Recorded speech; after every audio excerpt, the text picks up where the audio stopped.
Degrees of elasticity हमने start किया था, जिनमें से हमने 2 डिग्रीज को डिस्कस कर लिया था।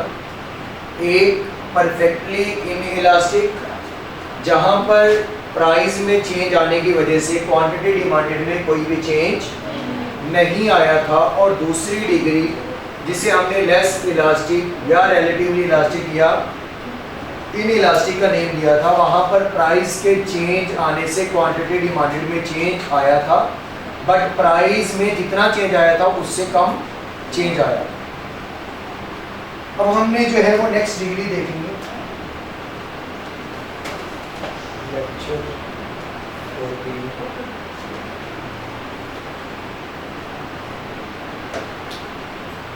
चैप्टर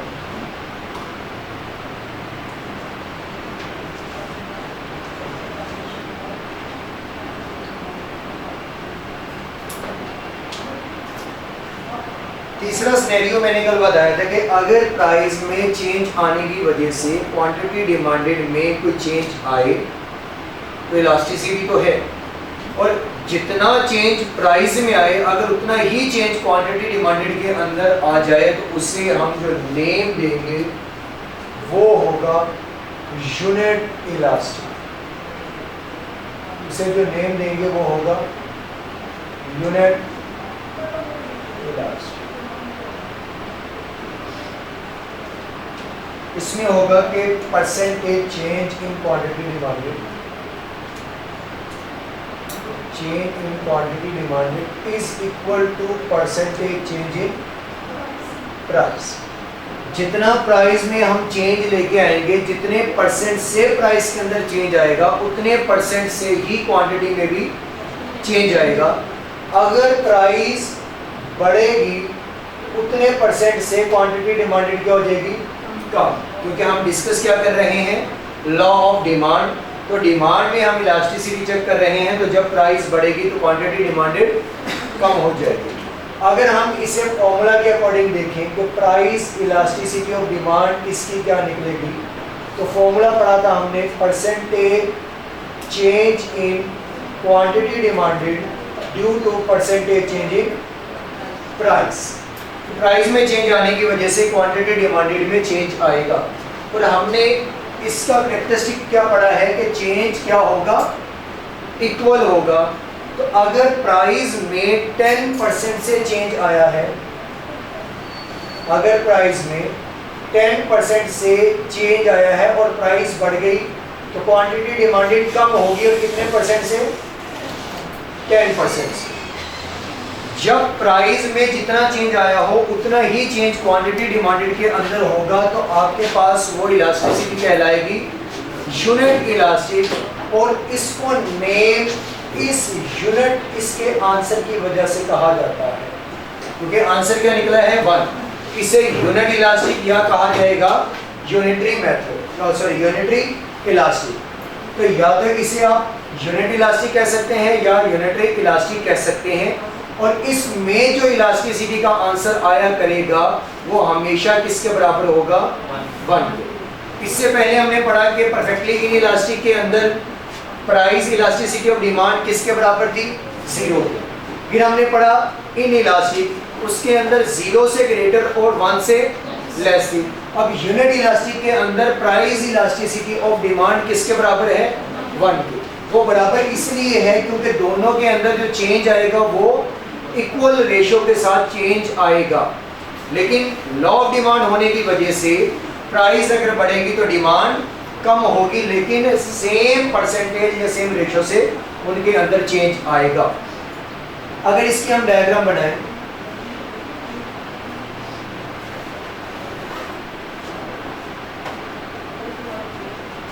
तो यहाँ पर प्राइस और पहले कोई एक प्राइस होगी,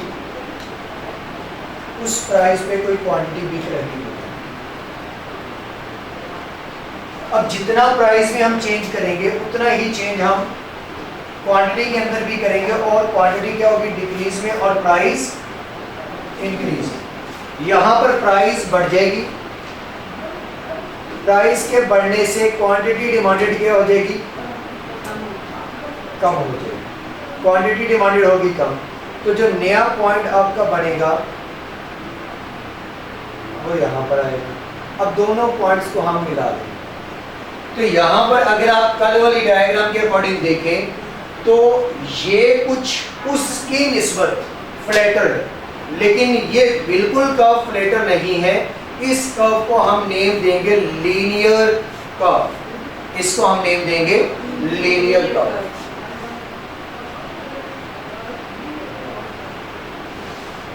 लीनियर डिमांड, डिमांड का कर्व है लेकिन है। इसकी एग्जांपल क्या हो सकती है?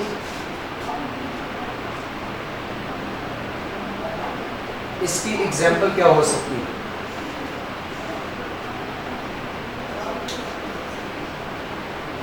कल वाली एग्जांपल हमने पढ़ी थी बेसिक नेसेसिटीज, जिसमें जरूरियात जिंदगी थी कि अगर प्राइस बढ़ेगी तो उसे खरीदना कम तो करेंगे लेकिन छोड़ नहीं सकते। अगर चेंज भी करेंगे तो क्वांटिटी में माइनर सा चेंज कर देंगे, प्राइस के बढ़ने की वजह से उसे खरीदना थोड़ा बहुत कम कर देंगे, लेकिन हम उसे खरीदना बंद नहीं कर सकते। तो वो तो हमने पढ़ी थी बेसिक नेसेसिटीज। और यहाँ पर प्राइस के ज़्यादा होने से क्वांटिटी डिमांडेड डिक्रीज और प्राइस के डिक्रीज होने से क्वांटिटी डिमांडेड इंक्रीज हो जाएगी। तो ये जो आपके पास एग्जांपल बनेगी वो होगी कॉमन फूड्स या कॉमन प्रोडक्ट, जो आम या रेगुलर चीज़ आप इस्तेमाल करते हैं या प्रोडक्ट इस्तेमाल करते हैं या फूड आप इस्तेमाल करते हैं।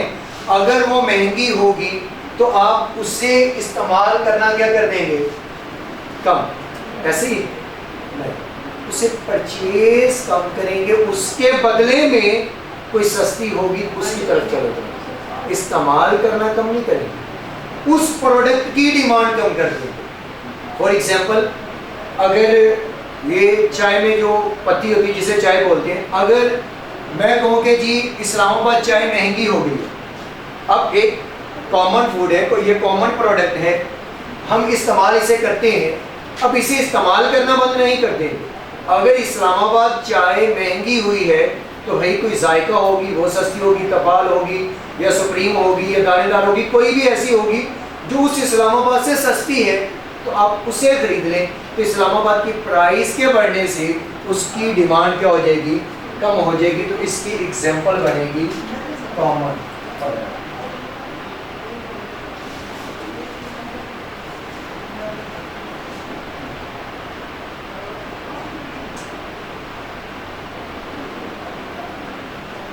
कॉमन फूड्स वगैरह, ये इसकी एग्जांपल बनती है। इसमें किसी का कोई क्वेश्चन? नेक्स्ट सिनेरियो मैंने बताया था कि अगर प्राइस बढ़ेगी तो प्राइस के बढ़ने से क्वांटिटी डिमांडेड में चेंज आएगा, या प्राइस में चेंज आने की वजह से, लाजमी नहीं कि प्राइस बढ़े, प्राइस कम भी हो सकती है, कि प्राइस में चेंज आने की वजह से क्वांटिटी डिमांडेड में कोई चेंज आएगा। अगर तो वो चेंज आते हैं तो मतलब इलास्टिक। अब वो चेंज देखेंगे कि कितना चेंज आया। अब अगर प्राइस 10% बढ़ी है और क्वांटिटी डिमांडेड में 10 से ज़्यादा चेंज आ गया, तो वो हमारे पास जो डिग्री कहलाएगी उसे हम कहेंगे इलास्टिसिटी। उसे हम क्या कहेंगे? Elastic demand. मतलब इलास्टिसिटी तो है, लेकिन उसका जो नेम डिग्री का रखा जाएगा वो होगा इलास्टिक डिमांड। तो उसके अंदर अगर हम उसके कैरेक्टरिस्टिक की बात करें तो वो होगा percentage change in quantity demanded greater than percentage change in price. कि क्वांटिटी डिमांडेड में जो चेंज आएगा वो ग्रेटर होगा किसकी निस्बत? प्राइस में जो चेंज आएगा उसकी निस्बत। अगर हम इसे फॉर्मूला के अकॉर्डिंग देखें तो फॉर्मूला है इसका price elasticity of demand percentage change in quantity demanded divided by percentage change in price. अब प्राइस में हमने चेंज किया 10%, क्वांटिटी डिमांडेड में चेंज कर दिया फॉर एग्जांपल 14%। अब प्राइस में जितना चेंज है क्वांटिटी डिमांडेड में चेंज उससे ज़्यादा आया। अगर प्राइस बढ़ी है तो क्वांटिटी डिमांडेड कम हुई होगी, और अगर प्राइस कम हुई है तो क्वांटिटी डिमांडेड ज़्यादा हो गई होगी। लेकिन जितने परसेंट से प्राइस कम या ज्यादा हुई है उससे ज्यादा परसेंटेज में क्वांटिटी में चेंज आया होगा, कम या ज्यादा। तो यहां पर जो आंसर बनेगा वो होगा 1.4। तो हम ये कह सकते हैं कि इस केस में price elasticity of demand greater than क्या होगी 1। यहां पर क्या होगी, price elasticity of demand is equal to 1। यहां पर price elasticity of demand greater than 1। अगर इसे डायग्राम के अकॉर्डिंग देखें,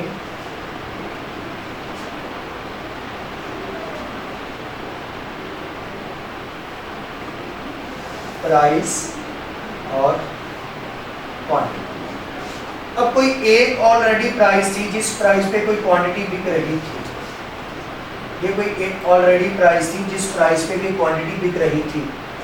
अब प्राइस में हम चेंज अगर करें तो प्राइस को बढ़ा देते हैं। मैंने प्राइस को बढ़ाया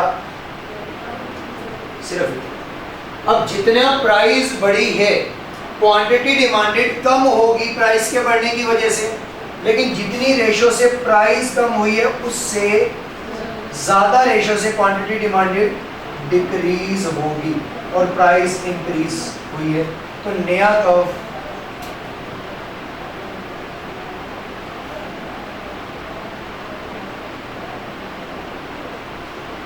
दोनों में चेंज है कोई, ये कर्व इसका नेम होगा फ्लैटर कर्व। फ्लैटर या शैलो, फ्लैटर या शैलो कर्व होगा। अब इससे पहले हमने जो पढ़ा था स्टार्ट में, एक था वर्टिकल या पैरेलल टू वाई एक्सिस या परपेंडिकुलर टू एक्स एक्सिस, फिर हमने पढ़ा शार्प या स्टीपर, उसके बाद लीनियर डिमांड कर्व, और यहाँ पर आ गया है फ्लैटर या शैलो कर्व। और इसमें price elasticity of demand greater than 1, is equal to 1, less than 1, greater than 0 और इज इक्वल टू 0। मतलब 0 से हमने ग्रेटर देन 1 तक की अभी तक जितनी भी वैल्यूज आंसर में निकलेंगी उन सब की डिग्रीज हमने देख ली कि उनको क्या नेम दिया जाएगा। और इसका जो है वो कब हो गया हमारे पास शैलो या फ्लैटर।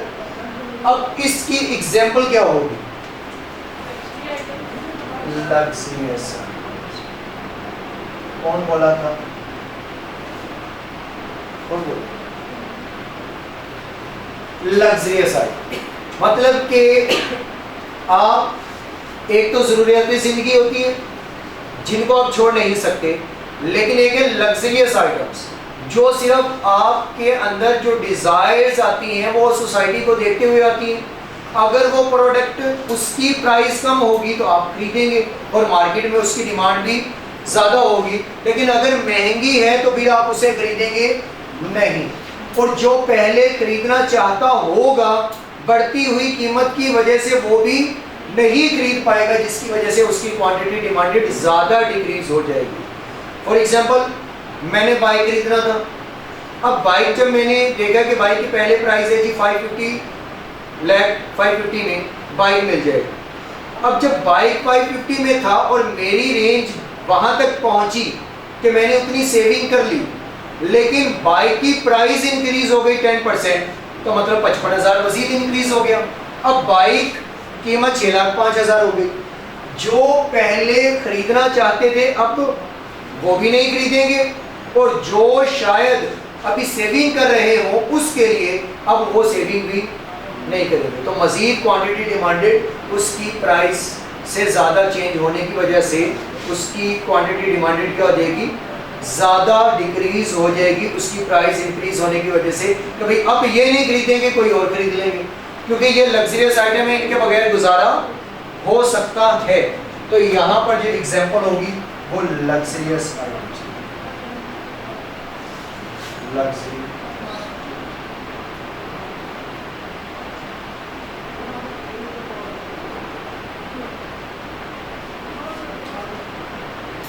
इसके बाद लास्ट एग्जांपल, सॉरी, इसका जो हम नेम रखेंगे वो होगा इलास्टिक।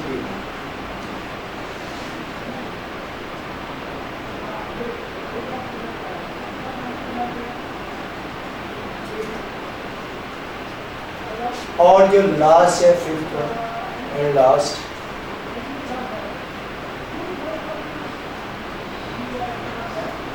इसके अंदर माइनर सा चेंज आएगा। Minor change in price can cause greater change in quantity demanded, कि स्मॉल सा प्राइस के अंदर चेंज आएगा और वो चेंज ना होने के बराबर है, इनसिग्निफिकेंट चेंज है। मतलब कि अगर आप उसे मैयर भी करना चाहें, मैयर तो कर लेंगे, लेकिन आप कहते हैं माइनर से या दफा करें। मतलब अगर मैं कहूँ कि किसी प्रोडक्ट की प्राइस 0.5 रुपीज डिक्रीज हो गई तो माइनर सा चेंज हुआ ना। मतलब अगर पहले आपको प्रोडक्ट 25 रुपए की मिलती थी, ले जी अब से 24.5 रुपए की मिलेगी, तो माइनर सा चेंज होने की वजह से क्वांटिटी डिमांडेड बहुत ज़्यादा बढ़ जाएगी। तो ये केस होगा इसके अंदर कि माइनर या इनसिग्निफिकेंट